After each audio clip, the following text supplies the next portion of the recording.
Hello, folks. Hope you're all doing well today. This is Chuck from the Brownie Camera page. I'm also known as the Brownie Camera Guy. And today I want to go over respooling 120 film onto 620 spool and why I choose to respool 120 film onto a 620 spool, even if 120 film will normally work on a camera. Uh, There are quite a few photographers that will disagree with me, and that's okay, but this is why I do it. On certain cameras, for instance, like this Brownie Hawkeye Flash model, depending on what year this was produced in, it will, in fact, accept 120 film, even though it is asking for 620 film. It will accept 120 with a 620 spool as the take-up spool, and then the 120 film used. However, I still choose in this camera, and I have a lot of these cameras, I still choose in this camera to use respooled 620 film because about every 10 rolls of film, I found maybe 15 rolls, I have a problem with the film jamming, or it gets very tight, or it's even scratched the film. And my photographs, quite frankly, are too important for me to take that chance. And so for the sake of saving 2 or 3 minutes, I'll respool the film and use what this camera was designed for. It's sort of like, to me, an analogy would be using a butter knife as a screwdriver. You know, it works, and it will work 10 times out of 11. But on the 11th time, either the butter knife is going to bend and break, or the screw is going to get stripped, and you can't use it anymore. I'd rather not put my photographs into jeopardy or my camera into jeopardy. So with that said, also, the cameras like this one, this is a really nice example, except it doesn't have a strap, a nice example of a Starmite Brownie 20 camera. This is a 620 camera. This camera cannot use 120 under any circumstances. So let's get right to it, so I don't make this video 30 minutes long. This is how I do it. Many people have different methods of doing it, and I won't go into the differences between 120 and 620 film. It's fairly obvious if you have both spools, and so I won't go into that here. Uh, but let's start with what you need. You need 2 spools. One spool for the camera as the take-up spool, and one spool for the 120 film that you're going to be putting onto this. 120 film, as you probably already know, is exactly the same as 620 film, except it's on this spool. And in fact, when you respool it, the numbers that would show up through the window work perfectly no matter what format it is. Now, this is a square format. I don't have an example of it here, but there are whatever little red window it would show through. This one would be right here, right there. The numbers are going to show through correctly. So you need 2 spools.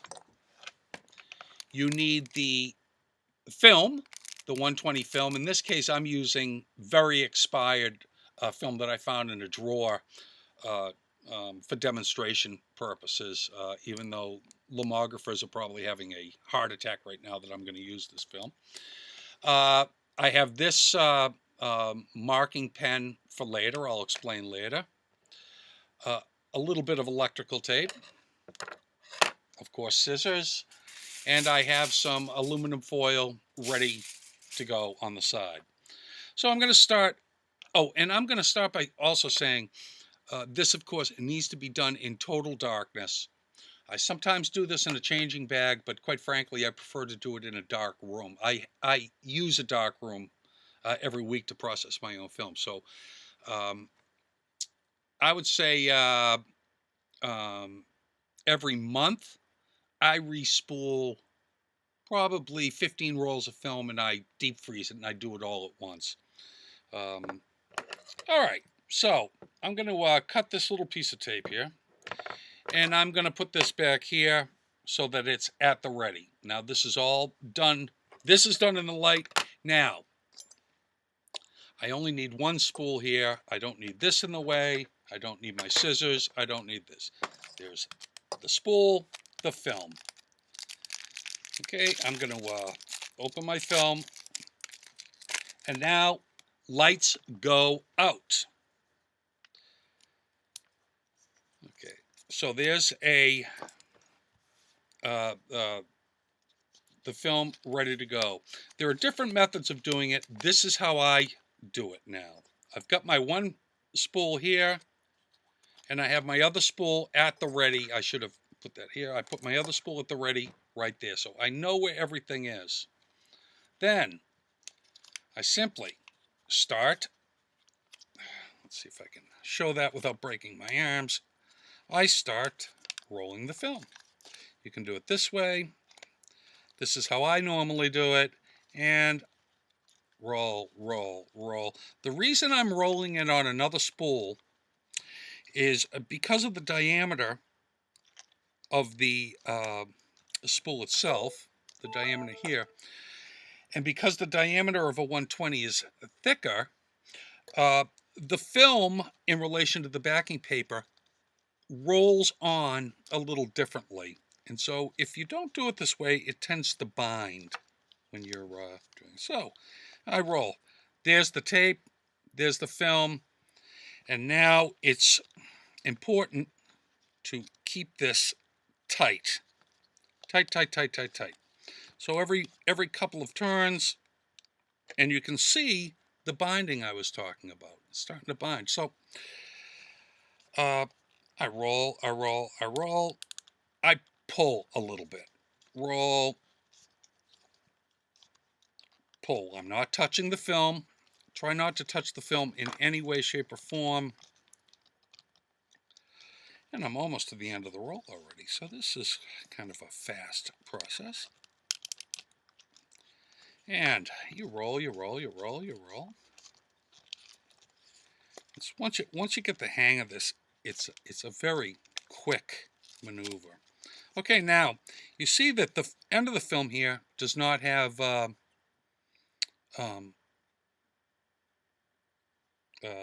tape. I'm sorry, had a little brain fart there. Does not have tape. So just keep rolling, keep rolling, keep rolling until it is off of the 120 roll. Boom. Save that. You never know. Okay, then you roll it completely on, like so. Now, it's time for the switcheroo. You put the leader in, the wide end. Now you're almost, believe it or not, done. Okay, so now that's on there, and you roll, you roll, you roll. Now because we rolled it from, now we're rolling it from one 620 to another, the film will roll on without much of a buckling effect. So this is the only sort of odd part. There's the film, right? You fit that in so that it is rolling with the backing paper. See?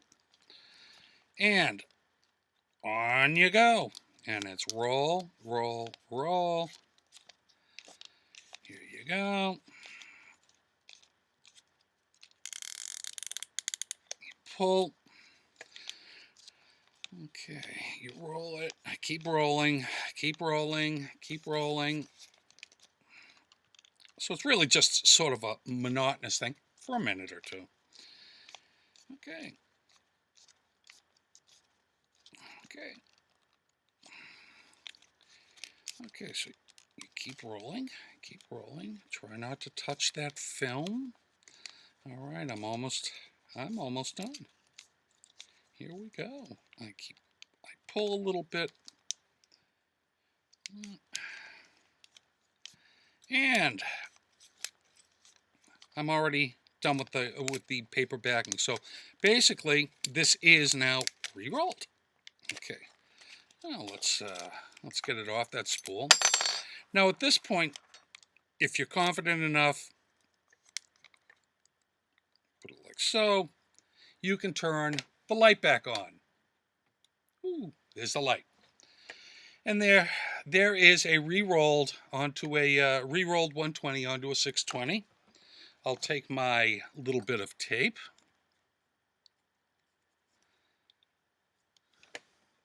So it won't come apart.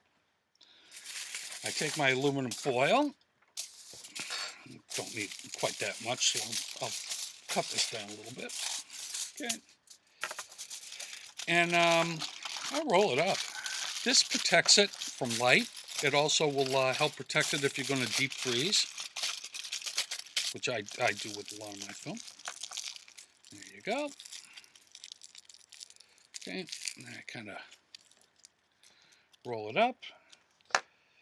I'll take another little piece of film, piece of tape, I should say. Whoa!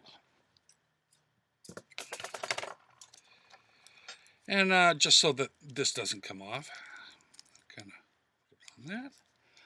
Then I'll take this and I mark down what film it is.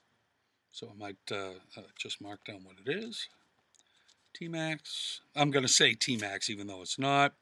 So I use the call letters or whatever. I put when I rolled it, which in this case is that. And I put the size. That's sometimes important when you're doing a lot of this. And I do 620. I don't know if you can see that, but not important whether you can or not. Then I'll put this in a plastic bag along with my other re-rolled 620 film, and it's ready to go. Right now in my deep freeze, I have about 10 or so more left. That's how I re-roll 120 film onto a 620 spool so I can use my really cool 620 cameras. Take care, folks. Have fun and go out, load that camera, and shoot with it. Talk to you later.